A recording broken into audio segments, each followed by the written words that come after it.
Trust doesn't come back because you say sorry. It comes back when the behavior becomes believable. Beyond the grind.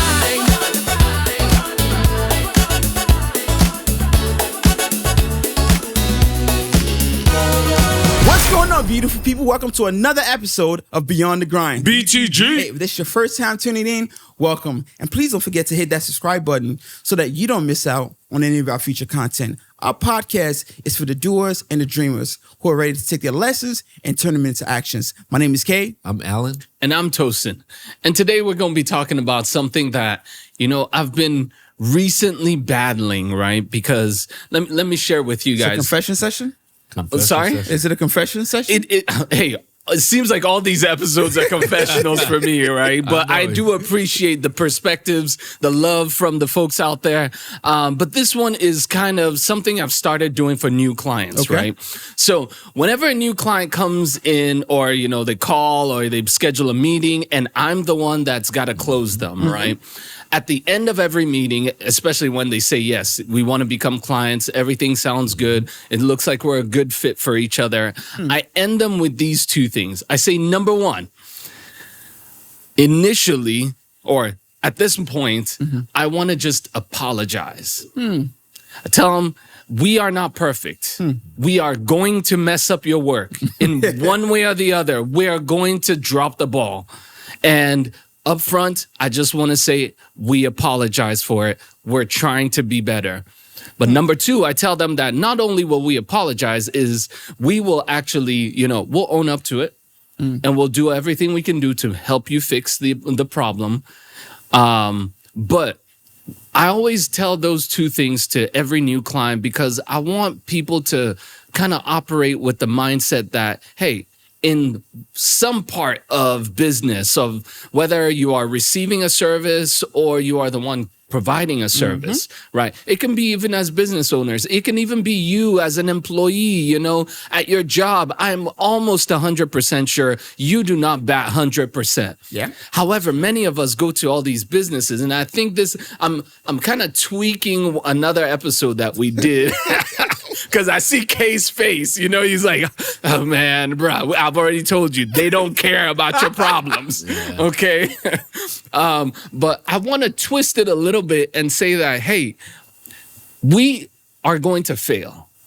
And therefore, I don't want that failure to be something that will break the trust that you have in us as your service provider. Why? Because everybody out there will make a mistake, whether big, whether small, but it's, can you give me grace to be able to rebuild that trust after I drop the ball? I think you did a bad job in the delivery. Really? Yeah, I would drop you. I don't know you like that. So I'm just meeting you. I don't know you like that. Like, hey, I'm like, okay, that's great. That's fine. Then I don't. Time. No. Truthfully, I wouldn't want them as a client. No, I'm serious. Not because of what you said, but the way you said it. It was like, Enlighten us. Yeah. Imagine you come to your dentist. I'm like, hey, I'm gonna mess up your tooth and extract the wrong tooth. But hey, mistakes happen. You're like, I'm out. What's two different contexts here? Is it?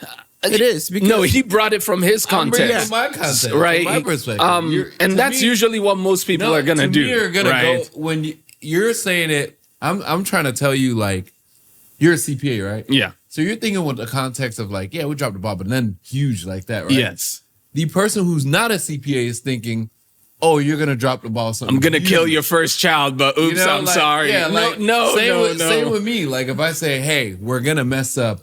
I'm a dentist. I'm only human. I'm gonna mess up. You're like, wait. probably not the best approach. That's all I'm saying. I get where you're reaching. Because for me, because it's setting yourself up for an excuse. Of Yes. Like I'm bad at my job, so I'm trying to make an excuse. I think, But I get the meat of what you're saying though. yeah, you want to project confidence at the beginning, right? But apologizing from the beginning before even working on something already tells me that maybe you're not confident in your ability to deliver. Okay, so I guess you guys missed it because I said it real quick. I said after the client has said they want to come on board with us. That means we've discussed their problems. We've So you tricked me pitched into signing a contract. Well, we've pitched on how we can be that best provider for you, and there's a good fit. in both of us. I get what you're So saying. I guess I think the delivery. so I guess the delivery here is delivery. that you miss the context of the part where we've talked about the service, we've talked about Right. what you need, what we can provide. We talked about, aligning ourselves together. So when I do go into that speech of we're not perfect, what I've seen is that they understand the context within we're talking think about, for me, and not taking it like, oh, I'm a dentist, I'm gonna pull the wrong tooth, I type think of stuff. what you're reaching at is more like we're not perfect, but we're doing everything in our power to meet your goals. Yeah, Hit that but even saying that for you. doesn't build But trust I with see you. what you're saying. Because we're talking about trust here, right? Right. Yes. And the thing is, you proactively apologizing, right, doesn't necessarily make me trust you, right? Setting the expectation, saying that we're not perfect, that's understandable. Yeah. But saying I'm sorry for what could potentially go wrong, Yeah. That sounds bad when you say it's just not a good. Wrong, right? But if you come to me and you say, hey, just to set the expectation here that there are certain things that might potentially happen, but we will do our very best to make sure it doesn't. Exactly. Same right. thing. But if it does happen, we're going to take accountability. Right. Okay. That's more likely to build trust. Right. Right. But before we even get No. Remember, this is at the very, very, very end. even when I'm on board and you haven't messed up yet, why are you apologizing for something that has not been done? Messes up a lot, bro. No, that's a good point. A lot of clients that we get, right? The type of clients that come to us are clients that generally, if not 100% of the time, already have a CPA. Got it. And they are transitioning because of an issue. Right. Now, sometimes I also evaluate those issues and like, hey, valid and I'm like, I understand what was going on there. If you come over here, it doesn't mean that we'll do it better. I actually tell people up front, right? Because we play in a space that it's personal in nature. It's very sensitive in nature. We get access to quite a bit that you wouldn't want shared publicly, right? So therefore, I need to evaluate why are you coming to us first. Okay. And if you're telling me things like, hey, you know what? I sent an email to the CPA and he didn't respond in 6 hours. I'm like, I'm not gonna, I don't expect us to do the same thing. Let me, just so we make sure that we're speaking the same language. Yeah. But your manager Define should. trust. How do you define trust? Trust is earned. I define That tells trust. me nothing. So I define trust Why are as we grilling Tosin? no. I mean, it's all about trust, right? Yeah. So I define trust as You want me to tell you how I define trust? sure. Go ahead. So when I think about trust, I look at it in layers, right? But for me, trust is the confidence that your words, your actions, right, and your character all agree, even when it costs you something. And so the layer to that, right, is there are 3 layers to trust. There's a truth aspect, right? There is the consistency aspect, right? So truth meaning like, hey, like, Are you honest? can I be honest? Like, can you be honest with me? There's a consistency aspect, which means can your actions consistently show that you're somebody who is proactive, who is consistent, in what you do? And there's a safety aspect, which means that when you do mess up, do I even feel safe enough to come and Give tell you that you feedback. and give you that feedback? I'll give you a prime example. So I lent somebody $500, right? This is before my mindset changed about borrowing people money. Right now, my mindset is if I give you money, I've given it to you. It's not borrowing. But I lent somebody $500, right? And they said, I'll give it to you on Friday. Now, I'm a very principled guy. I don't care if it's $1 million or if it's $1. If you say Friday, I'm holding on to that It's Friday. Friday. Yeah. So Friday come, he didn't say anything. So Saturday come, now I'm reaching out, right? And when I reached out, first of all, the truth part is already been faulted. Why? Because You said Friday. So now you lied. Number 2, the consistent part. Now in my mind, I'm thinking like, is this guy going to be the type of guy that's going to be saying he's going to do something, but he's not going to do it?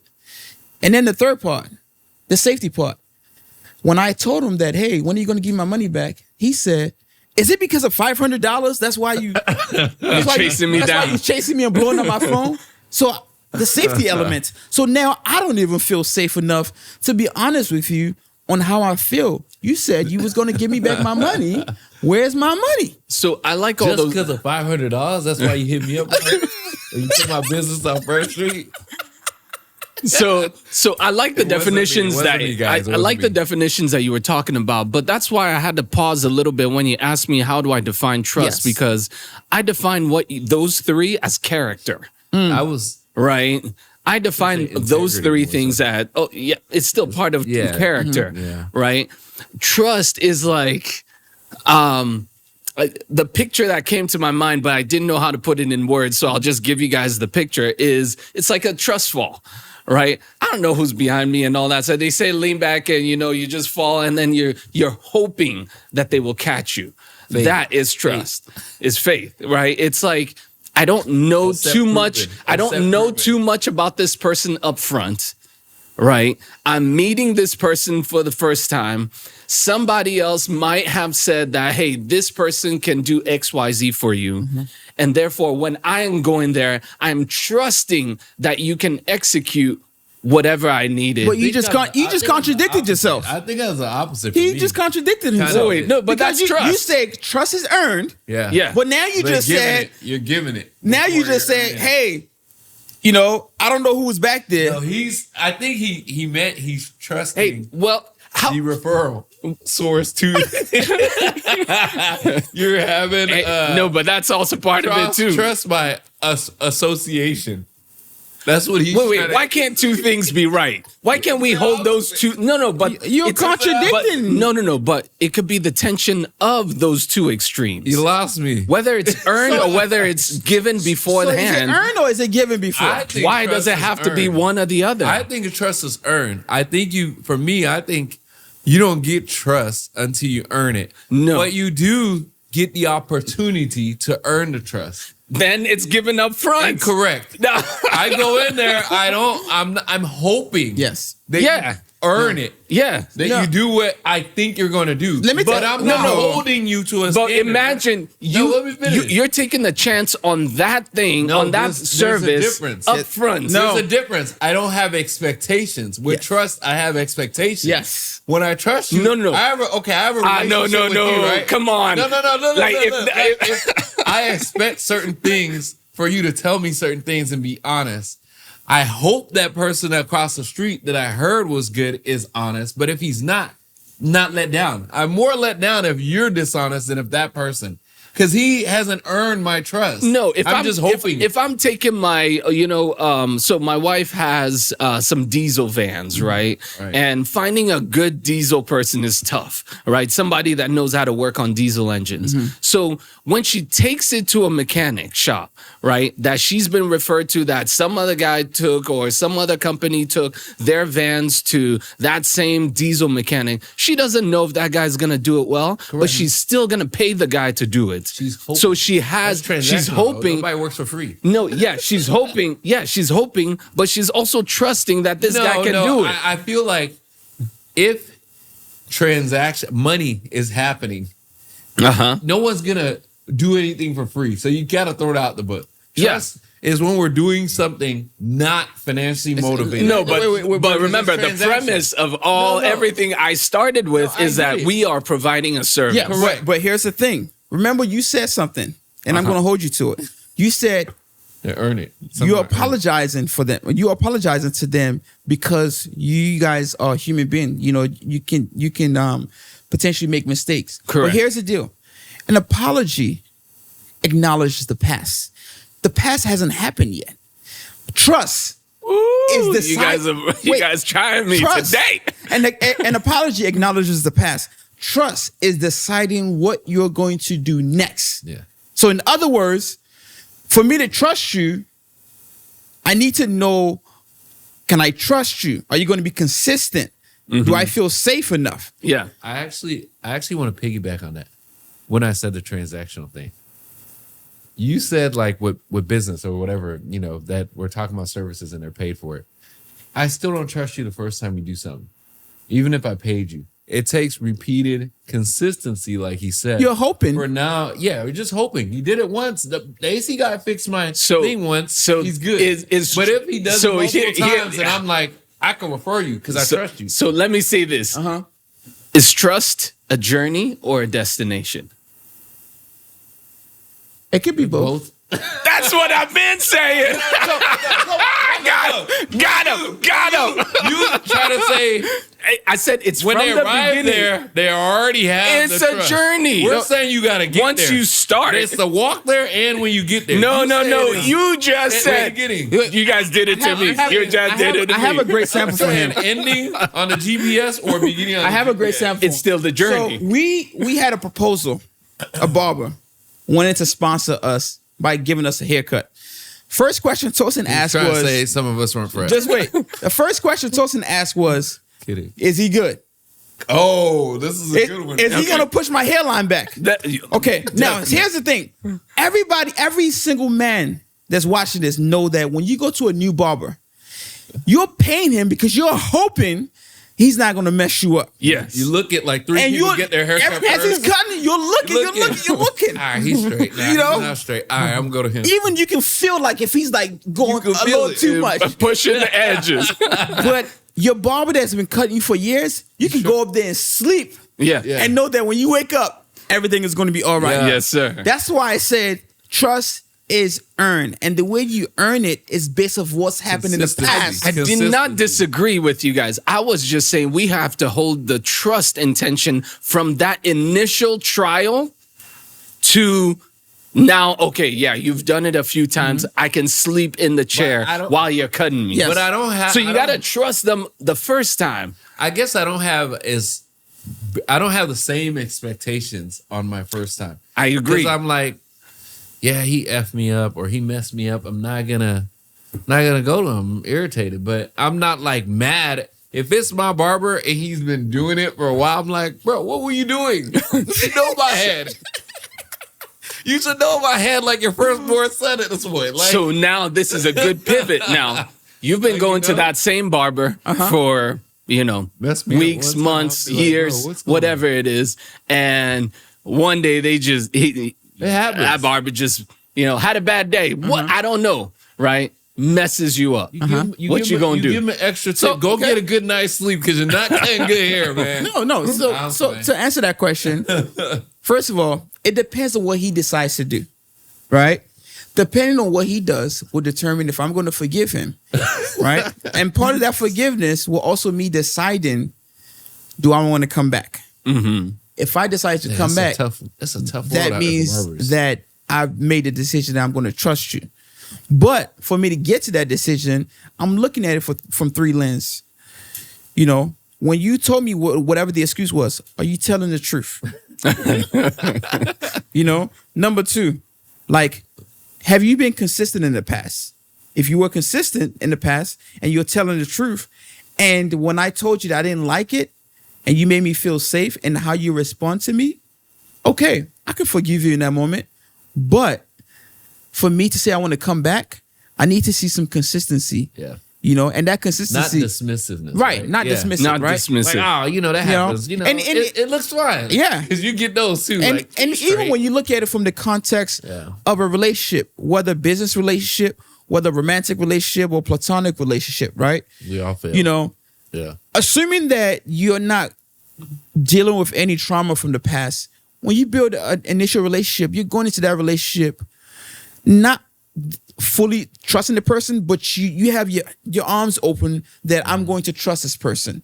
And it's a pattern where it continues to build on a daily basis. That's right. Based on what they're showing you.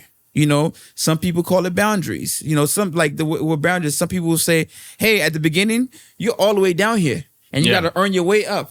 Some people, when I meet you, you're all the way up here and you can only go down. You know what I'm saying? Based on if you continue to mess up, right? It just depends on your philosophy and how you see things. With a lot of people, right? it depends on what it is, right? So some people, they feel like, or with certain instances, even relationships or businesses, they can't get over that break of trust, right? So what do you do when you're like, man, we've talked about you talked about the situation where you had the business and you were lending and remember, you know what I'm talking about? But do you think that was a function of consistent? Wait. Tell the story a little bit better, so that people can have a little bit more context. Essentially, it was an emotional con, right? Where because of my relationship with you, you leveraged that to essentially build a Ponzi scheme behind my back, right? And so when it fell apart, you were nowhere to be found, and I became the target for accusation because now people couldn't find him, and people knew him through me. Does that make sense? So the question now is, have I forgiven him? Absolutely. Why? Because I know that if I can't forgive him, I'm only hurting myself. Right, but trust. Now, could I trust him again? Never again. Okay, that's and the reason why I can never trust him again is because of his character. Right. Yeah. Because of his inability to tell the truth. Right. Right. All three layers doesn't need to be present when you're trying to decide to trust somebody, but those two aspects, the truth and the character, will determine whether I'm going to trust you again. And we all know that the past is a good prediction of the future. Yeah, CPAs, finance. So no, wait, before you. But what could he do though to rebuild that trust? That's what I was trying to say. Absolutely. Because it sounds like you just like, I'm not giving him another chance, like with business. Right. So remember. Right. Right. So specifically with business. So remember, I mean, I've kind of answered it again. So number one, coming with the truth. Number one.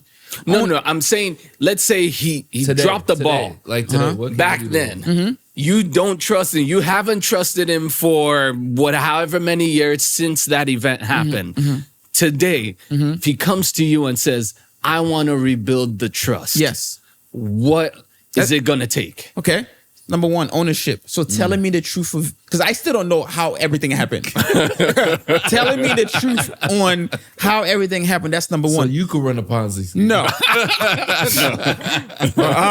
Number two, like the consistency. I need you to show me what you've been doing to show you can be trusted again. Yeah. So that includes calling every single person that was involved. Taking accountability. And also showing, because sometimes when people lose their money, they don't care if you're taking accountability. They want their money back. Yeah. What are you doing now to give people their money back? Ooh, to make people whole? You want me to trust you again, right? Bro. And if you're telling me, I mean, that's a high bar. Then look, it's my trust. Bar low, though. That's what he's saying. Pick it back up. No. But what if he says try. Okay, it's my trust. You ask, because trust, right, is something that you have confidence in. Remember, I told you, it's the confidence that your words, your actions, and your character all align, even when it costs you something. Yeah. So when you're coming to me, I need to make sure that those three things align. And what's going to cost you? It's going to cost you your reputation, because you still haven't dealt with it yet, because you haven't had to face people. So in any relationship, when you have, misplaced somebody's trust, the first thing you can do is acknowledge what you've done. Definitely. Yes. If you don't acknowledge what you've done, then what are we even talking there's about? no starting point. A lot of people don't believe in the weight and the strength and power of apologizing and acknowledgement. They feel like I messed up. No, they feel like, and I hate this. I actually said this at work the other day. I said, I don't care what you did. I don't care about your explanation. If you can't take ownership and apologize, everything else is a moot point. Yeah. After you do that, you can now explain. But I'm not hearing it. My brain just can't sounds even like process excuses. It. Yeah. It sounds like you're trying to explain away and try to bypass the apology and accountability. Yeah. So I always tell people, the first thing you need to do is, I'm sorry, I messed up. This is what I did. Boom. might still be mad, but it will diffuse a lot and now allow someone and the logic hear you out. Yeah, and the logic behind that is when people hear you taking accountability, it shows that you're remorse. Exactly. It shows that you feel bad about it. Exactly. And if you are remorse and feel bad about something, then it humanizes. there's a less chance that you'll do that same thing again. Doesn't guarantee that you won't do it again, but at least you acknowledge. But if you don't acknowledge that and take accountability, you're gonna do it again because you're not sorry. I can't. It's a pet peeve of mine when people just explain away issues without the accountability. Exactly, and I'm like, just keep it. Don't even say that. Once I know that you're sorry, I want to know what are the steps that you're taking to fix it. To fix it, especially something that serious, right? Especially just think of it from a friend. I remember one time I said something to a friend, and I didn't mean it. I was just being emotional, and the words were very hurtful. And when he said, they were hurtful, you know what I did? I said, stop being a baby. Like, it's not even a big deal, right? He let it go, right? But guess what? He brought it up. I did it again, another time, right? The reason why I didn't acknowledge it the first time was because I didn't see it as a big deal. Mm-hmm. But then the second time he brought it up again, and he's like, you know what? I don't think I can, relate with you. I knew the significance of my actions. Right. And so when I acknowledged it and said I was sorry, subconsciously is in the back of my head that, you know what? This is very important. No, I'm with you. Now, real quick, before we wrap it up here, I have a quick question. Mm-hmm. Can you let us know from a business standpoint? Mm-hmm. I know you had that business where you were doing transactions, right? Mm-hmm. With the lady with a lot of funds, and somebody else let you down on that end. Yeah. How would you have gone about? Do you think it could have been rebuilt, the relationship on the I guess she would be the person giving you the funds. That you're supposed to transfer it to elsewhere. So you're talking about the B2B business that I was running with Zazu. Mm-hmm. Yes. So the thing about business folks is it's not an emotional thing when it comes to building trust. Yeah, that's what I wanted to do. They want documentation. Can you show me that the problem that you've had in the past isn't going to happen again? Like what ramification have you put in place? So in a situation like that, what would build that trust again is, number one, if I show her that now we have a new banking partner. Correct. If I show her that I have now upgraded my license to be able to do more funds. Right. And number three, if I'm now coming to her with a better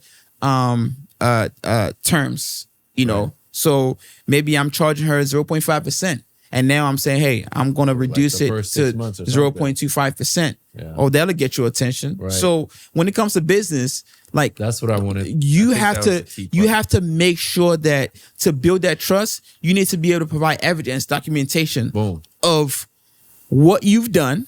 Not just I'm sorry. Yes. You still need to say I'm sorry, but no, I'm saying not just. Right. You need to add something exactly to show. Provide that documentation, right, and then figure out how you can sweeten the deal. Yeah. But as we're gliding to the conclusion, I want to use that because that's where I was initially talking about.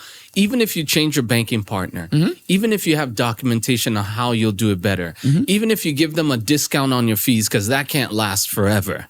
And you do a promotional. Yeah, that's like 6 months, whatever. Even if you do all those three transactions, it does not mean it won't happen. Yeah, of course not. But how do I communicate that what he said. we need to build contingencies as we are this transaction is important to you.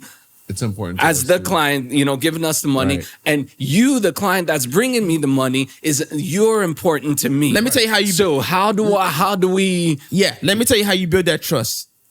Whatever the situation is that happened in the past that you messed up in, as long as you make sure it doesn't happen again. If something else happened, that's okay. But that's impossible. In your case, let me give you your case, right? In your case, your banking partner can fail. Okay. Again, they say, "Hey, our compliance department said that you guys can't transact through us." But you know why the banking partner failed? Why? The banking partner failed because we didn't have the license and we didn't have the parameters to be able to do those volumes. So if I fix that, I shouldn't be going back to her and say, "Hey, we we can't do this volume. And you didn't know that at the time. So yeah. So now you have banking partner can fail you. Yeah. But what I'm trying to say, banking partner can fail you. But what I'm trying to say is, if the issue before was that the max we can do at once is 10 mil, Yes. the issue again should not be the max exactly that we can do is 10 mil. It should be a different issue. Right. It's still the same banking partner. But the problem is the client doesn't care. Go and watch that episode, y'all. They don't care if it's a different issue, but it's still the bank issue. Because the first issue was a bank issue. Yes, it was the detail, the nuance was different. But the second issue is still a bank issue. And maybe let's bring it out for maybe some of our other entrepreneurs out there. The issue was your employees. The second issue is still your employees. It's still the same type. Yeah, it's a different person and whatever. I think but it's still the same. That, you know, we have contingency. We have a backup plan for if this happens. We have a second banking partner in case this happens. So in the event, God forbid, this happens, which we fixed all the issues that we had prior, we also have this banking partner that can expedite that and this. So that's what I'm trying to say. And that's what I wanted to start off with, saying upfront, my apology is a way of saying that, hey, we have contingencies that's what we built. No, I spin this whole thing. But I mean, look, at the end of the day, I think one thing we can all agree on is that, you know, situations will happen. But when they happen, can you own up to it, right? And part of owning up to it is just apologizing and saying you're sorry. And then just really putting out there what you're doing to make sure that that situation doesn't happen again with some sort of consistency, right? Scamming. Right. And build a safe space where your clients or your friends or whoever can give you that honest feedback so that you can continue to be better. At the end of the day, you can't control what you can't control, but what you can control is how you move forward from there. Right. If you like what you saw, please make sure you drop a comment. Make sure you share with somebody that you think it might benefit. If you want to, where can they find us? At GoBeyondTheGrind.com. Until next time, guys. Peace. To make strategic decisions and take calculated risks. We'll also talk about future-proofing your business so you can build a lasting legacy and true freedom. This isn't a one-sided conversation. We're all on this journey together to build a life and a business that works for you, so you don't miss any of our upcoming episodes.